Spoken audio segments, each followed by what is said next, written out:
Nobody expected Wonder Woman to strike first. But Thor's hammer hit the ground, without him holding it. The sky cracked with lightning and silence followed. Only Iron Man knew why it happened. Because it was his decision that started the war. A decision that shattered trust between gods and heroes. Now the Justice League is divided. The Avengers are hunted. And the world just witnessed the impossible. Thor is dead. It started with a breach in the timeline. Small, barely noticeable. A shadow in the quantum core. A name that shouldn't exist. Kal-El Prime. Not the Superman they knew. This version came from a broken Earth where every hero had failed. And he reigned alone. Tony Stark saw it first. Not through S.H.I.E.L.D., not through Stark satellites, but in a future simulation run by his newly rebuilt AI EVA. She showed him a timeline where Thor died, Superman turned, and Earth fell. In every simulation, the same pattern repeated. Earth's greatest threats weren't alien invasions or mutant uprisings, they were gods. Untouchable, eternal, unstoppable, until they weren't. And that terrified him. So, while the Avengers were rebuilding Sokovia and the Justice League was investigating a spike in Phantom Zone activity, Tony disappeared. He went off the grid, traveling to nowhere, where the Collector owed him a favor. He traded one of the last Infinity Shard remnants for information, specifically about a prototype, a god nullifier. Not a weapon, not yet. More like a fail-safe.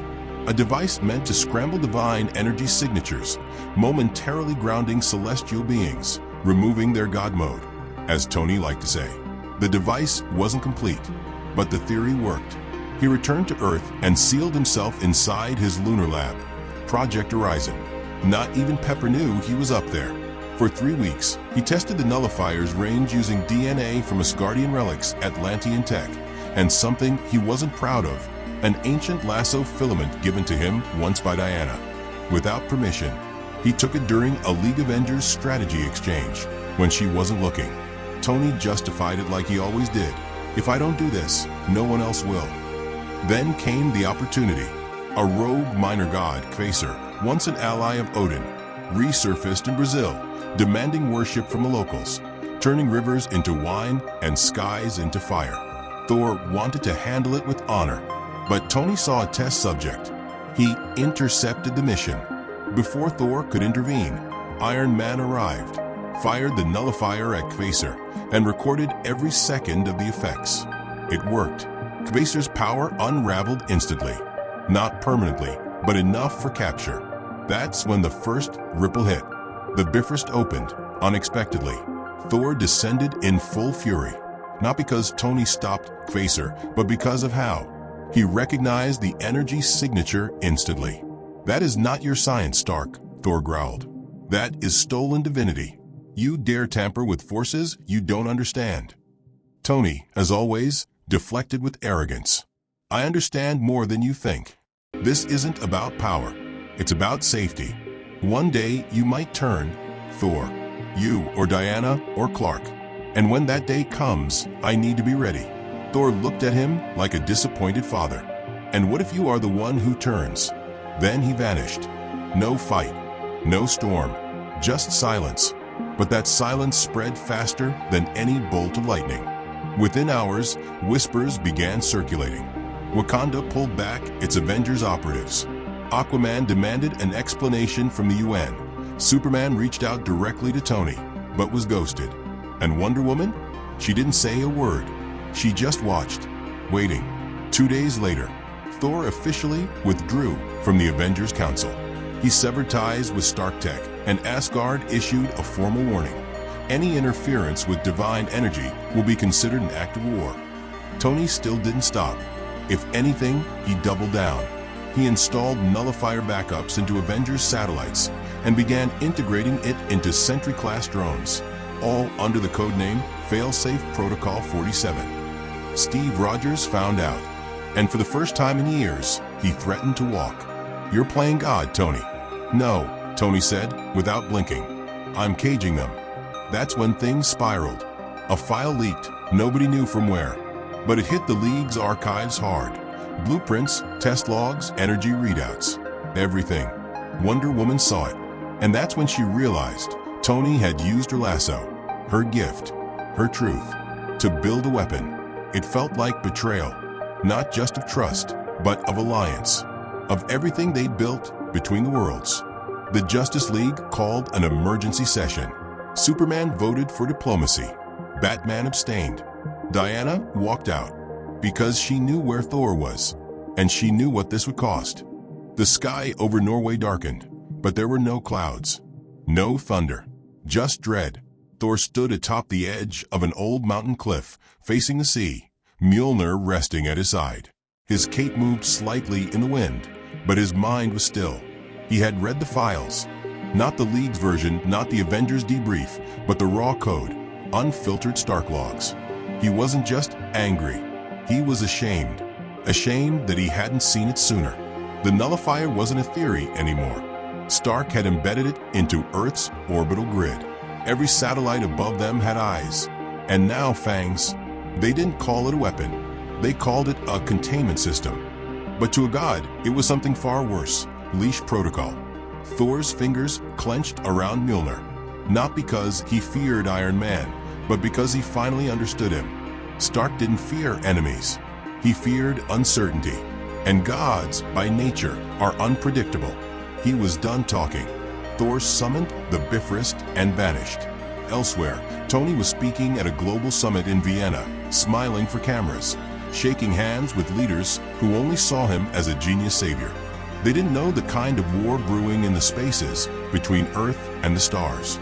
The ground rumbled, the power shut off, and the glass behind him shattered inwards. Thor descended without ceremony, lightning dancing across his shoulders, eyes glowing with fury.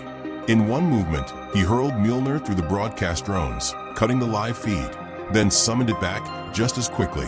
The crowd screamed. Security scattered. Only Tony stood, face half stunned, half prepared. "You've crossed a line," Thor said, stepping forward. "And you've done it with pride." Tony didn't flinch. "I crossed that line the second gods started calling this planet home." Thor raised Mjolnir just slightly. "And what would you do, Stark? Strike us all down with a button? Is that your legacy? You think I'm the only one planning for this?" Tony snapped. "Do you think Batman doesn't have kryptonite? Do you think S.H.I.E.L.D. doesn't have anti-mutant protocols?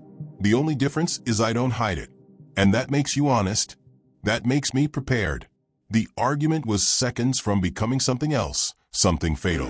When the Bifrost struck again, Wonder Woman arrived. She said nothing at first, just walked between them, placing herself in the path of both gods and men. Her presence silenced the air. "Enough," she said, eyes locked on Thor. "This isn't the place." Thor's chest rose with restraint, lightning still coiling around his arms. "Then take me somewhere it is." She looked at Tony. "Go, now." Tony opened his mouth to speak, but the look in her eyes stopped him. He turned, muttering something into his comms, already preparing a damage control speech. When he was gone, the Bifrost carried Thor and Diana away, this time to Themyscira.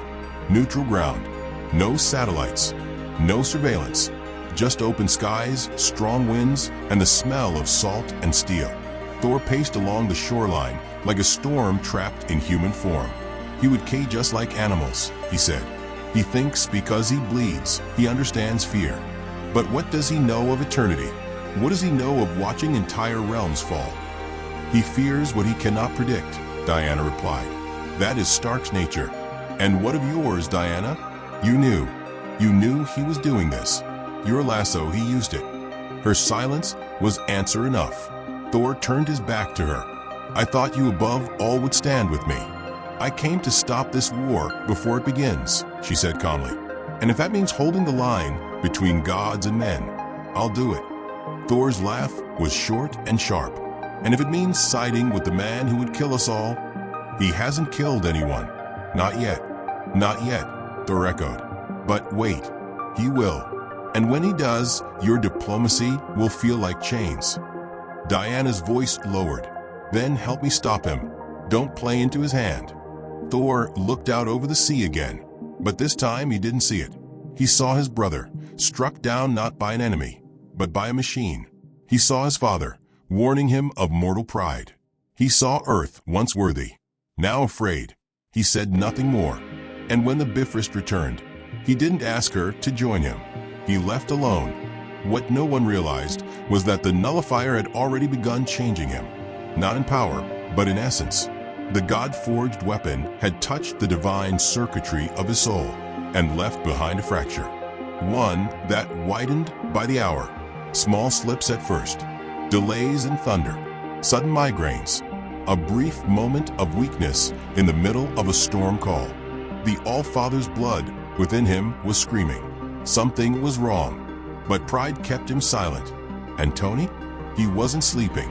The moment he returned from Vienna, he locked down the Starknet servers. Wonder Woman had stood between them, but next time she might not. He started writing new code, not just for God nullification, but for detection.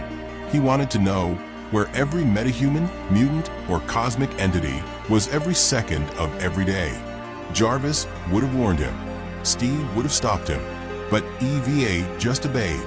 And deep inside his lab, a small piece of glowing crystal pulsed in sync with his code. It wasn't from Earth. It wasn't even from this timeline. And it was whispering something very old and very dangerous. The first city burned in silence. No invasion alarms. No warning from orbit. No dramatic entrance. Just a sudden pressure in the air, heavy, unnatural, like the world itself was holding its breath. Thor didn't mean to hurt anyone. That was the cruelest part. He arrived chasing answers, not blood. A surge of unstable energy had flared across Eastern Europe, the same signature as Stark's nullifier tech. Thor followed it instinctively, hammer pulling him forward like a compass. He thought he'd find another satellite relay, another hidden lab, another lie. Instead, he found people, and something inside him snapped. The fracture Stark's weapon had left inside his divine core finally widened. Lightning answered Thor's call, but not the way it used to. It came too fast, too sharp, too uncontrolled. Buildings lost power. Streets split. Glass turned to shrapnel. Thunder didn't roar, it screamed. Thor landed in the city square and dropped to one knee. He tried to breathe. He tried to stop, but his body wasn't listening anymore. Every nerve burned like it was being rewritten. The storm inside him fed on fear, and there was plenty of that now. Cars crashed. Sirens wailed. People ran, slipping on rain that hadn't existed seconds earlier. Thor rose slowly, gripping Mjolnir with both hands. "I will not be your weapon," he whispered. But the sky didn't care. The first bolt hit a communications tower, vaporizing steel. The second struck the ground, carving a glowing scar through the street. Thor staggered back, horrified. This wasn't his power. This was corruption. And far above, hidden behind layers of cloaking tech, Stark's satellites recorded everything. Tony saw the data spike and froze. "Run diagnostics again," he ordered, voice tight. EVA complied instantly. Subject Thor Odinson showing exponential energy instability. Probability of catastrophic escalation, 78%. Tony swallowed. "That's not possible. It is consistent with prolonged exposure to nullifier residue," the AI replied. Divine feedback loop detected. Tony didn't speak, because for the first time since Project Horizon began, he wasn't sure how to stop it. Across the ocean, Wonder Woman felt it. Not through sensors, not through reports, through something older. A tremor in the air that rang through her bones like a warning bell. She stood from the league table without explanation, already reaching for her armor. Superman called after her. "Diana, wait." She didn't. By the time she reached the city, it was already falling apart. Rain fell sideways. Lightning struck without rhythm. Thor hovered above the square, cape torn, eyes glowing, but unfocused. His movements were erratic, like a god fighting his own shadow. Diana landed hard between him and the crowd. "Thor," she called out, voice cutting through the storm. "Look at me." Another bolt slammed into the ground behind her. She didn't flinch. "You are not alone," she said, stepping closer. "Whatever Stark did to you, we will undo it. But you must stop." Thor turned slowly, For a moment, she saw him. The warrior, the protector, the friend. Then the fracture surged again. "I can't," he said, voice cracking with thunder. "It won't let me." Lightning arced from his arms, uncontrolled, ripping through the street. Diana threw up her shield, absorbing the blast, boots digging into the concrete. People were still trapped. Too many. She activated her comms. Evacuation isn't fast enough. If this continues, the city won't survive. Silence answered her, because no one wanted to say what she already knew. Thor dropped to the ground again, clutching his head, roaring in agony. "Make it stop." Diana moved without thinking. She wrapped the lasso of truth around his arm, the golden light cutting through the storm like a blade. The effect was immediate. Thor screamed, not in pain, but clarity. Images poured out of him, visible in the lasso's glow. Stark's lab, the nullifier firing, the fracture spreading, futures collapsing. Thor standing alone amid ruins, lightning turning entire continents to ash. Diana gasped. This wasn't a possibility. This was a trajectory, and it was accelerating. Thor looked up at her, tears cutting through rain on his face. "You have to end it," he said, "before I do something unforgivable." Her grip tightened. "There has to be another way." "There isn't," he said softly. "I can feel it. The storm is eating me alive." Another surge exploded outward, leveling half a block. Diana barely held her ground. She realized the terrible truth in that moment. Stopping Thor meant stopping the storm. And stopping the storm might mean stopping Thor. Above them, Stark's satellite systems locked onto the energy spike. A countdown appeared on Tony's screen. Failsafe Protocol 47 stood ready. He hovered over the command. Just one press. Just one solution. But his hands shook. Diana felt it then, the shift. The storm wasn't just growing stronger. It was learning. Thor rose again, power ripping free of restraint, eyes blazing white. The ground cracked beneath him as he lifted into the air, no longer hovering. Ascending. "This world will not chain me," he roared, lightning spiraling outward like wings. Diana launched after him, blocking his path, sword drawn, not raised. "Thor," she pleaded, "please." He looked at her, and for one brief, devastating second, he smiled. "Thank you," he said. Then the storm exploded. Diana crossed her blades just in time, shielding the city from total annihilation. But she knew the line had been crossed, and whatever happened next would change everything. The sky tore itself open, not with thunder, with pain. Lightning twisted into unnatural shapes, spiraling outward from Thor like living veins, striking buildings, ripping streets apart, turning night into blinding white chaos. The storm was no longer responding to him, it was feeding on him. Diana flew through the debris, shield raised, sword humming with divine resonance. Every instinct screamed at her to retreat, to regroup, to find another solution. But there was no time left for plans. People were still trapped below. Thor hovered above the city, arms spread wide, body trembling as raw power poured out of him. His scream echoed through the clouds, not one of rage, but agony.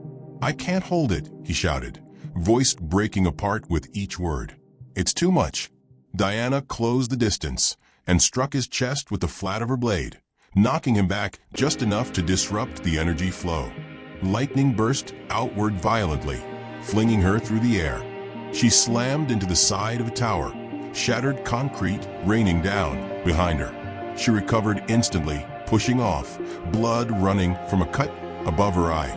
"Thor," she shouted again, "focus on me." He looked at her, and she knew. His eyes weren't wild anymore. They were calm, resolved. The storm swelled again, larger this time, spreading faster. Buildings began collapsing under pressure alone. Glass melted. Metal screamed. Diana's calm crackled to life. "Diana," Superman's voice cut through the static. "We're tracking the surge. If it reaches critical mass." "I know," she replied, barely audible over the wind. Another voice joined the channel. "Tony Stark." "You need to move him out of the atmosphere," Tony said quickly. "I can isolate the blast." contain it.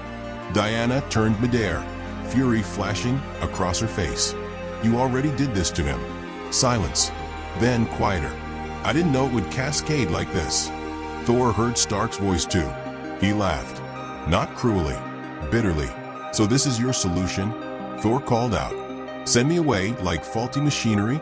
Thor, Tony said. I'm trying to save the planet. And I am trying to save you from yourself, Thor replied. The storm surged violently, nearly knocking Diana out of the sky again. She barely stabilized. Thor drifted closer to her. You see it now, don't you? He said softly. The future inside the storm. She didn't answer. Because she had. Through the lasso, through instinct, through the terrifying clarity that gods sometimes share when the universe balances on a blade's edge. She saw cities erased. She saw oceans boiling. She saw Thor standing alone in a ruined world, begging for death that would never come. And she saw something worse. Iron Man's failsafe activating too late. Superman arriving too slow. Earth burning. Thor reached out, gently touching her shoulder. I won't survive this, he said. But neither will they if you hesitate.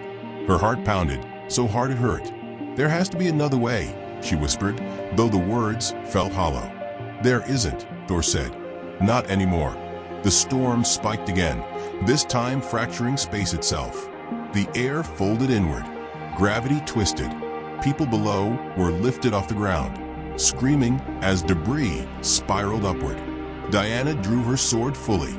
The god-killer blade answered her grip, glowing with ancient power gifted by Zeus himself, meant for beings who could not be slain by mortal means.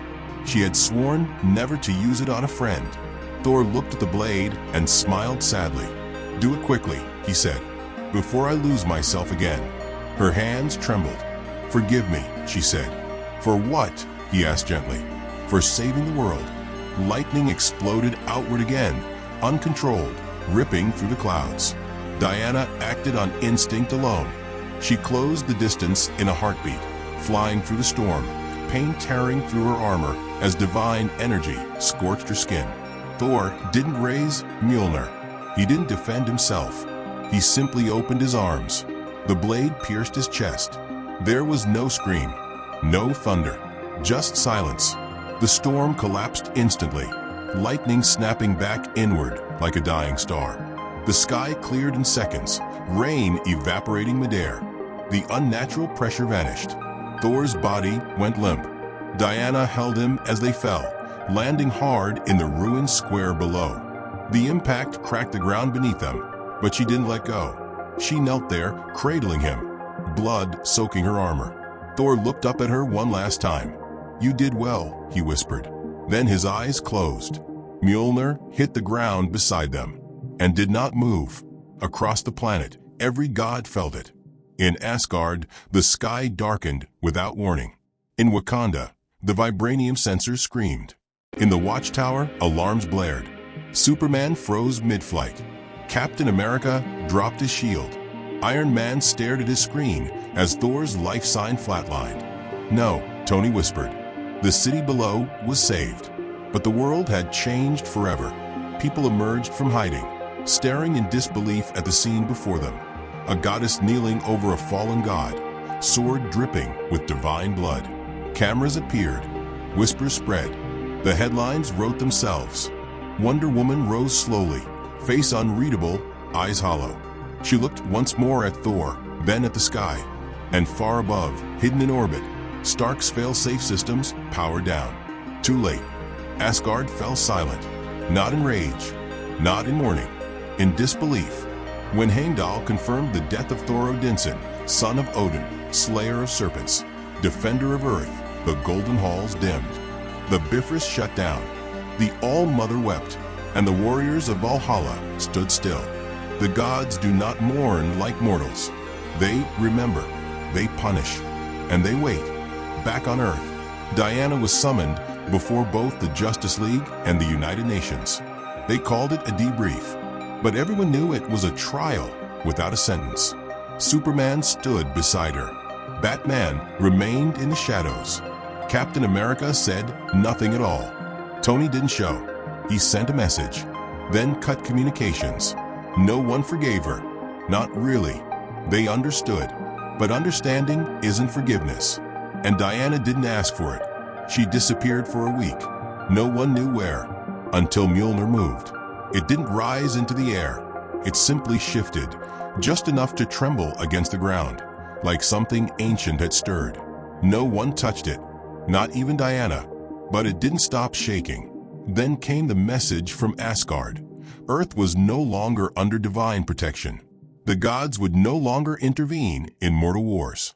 They would no longer answer calls, stop invasions, or grant power to chosen champions. Midgard had chosen science over divinity, and Thor had paid the price. Across the world, the consequences spread like wildfire. Atlantis sealed its borders. The Mutant Council in Krakoa labeled Stark Tech as a potential planetary threat. Superman went quiet. Even he didn't know how to stop what was coming. And the Avengers? They broke. Cap left first. He said it wasn't about blame, it was about trust. And that trust was gone. Banner followed, disappearing into deep space. Even Vision began to question his place among gods and mortals. Tony Stark was left alone, not just metaphorically, physically. The tower went dark. FRIDAY shut down public access. The satellites were taken offline. He watched it all happen and said nothing. Until the day a visitor arrived. Diana. No armor, no sword, just silence. They stood on opposite sides of the lab that started it all. She didn't stop you, Tony said quietly, referring to the AI. No, Diana replied, because she knew I wasn't here to fight. Tony poured 2 glasses. Whiskey. Not a word was exchanged as he slid hers across the table. She didn't drink. He did. I never wanted him dead, Tony said, finally. You know that. Diana stared out the window. Intent doesn't erase consequence. I built the fail-safe to protect us. From gods. From what comes next. And instead you created the very thing you feared. Tony looked down at his hands. Maybe I did. She stepped forward, just once. When Thor died, the storm didn't leave. It went quiet. But it's still here. Waiting. Tony blinked. Waiting for what? She turned to him. For someone else. He didn't ask who. He already knew. Because far above them, orbiting silently in the dark, the last remaining Stark drone still pulsed with residual god energy. Energy it couldn't identify. Not Asgardian. Not Kryptonian. Something older. Something awakening. And in a forgotten vault beneath the ruins of Sokovia, buried under wreckage no one had touched in years, a hand reached out from stone. A hand holding a hammer. But it wasn't Mjolnir, and it didn't belong to Thor. The storm was coming back. But this time, it wouldn't ask permission. It would take everything.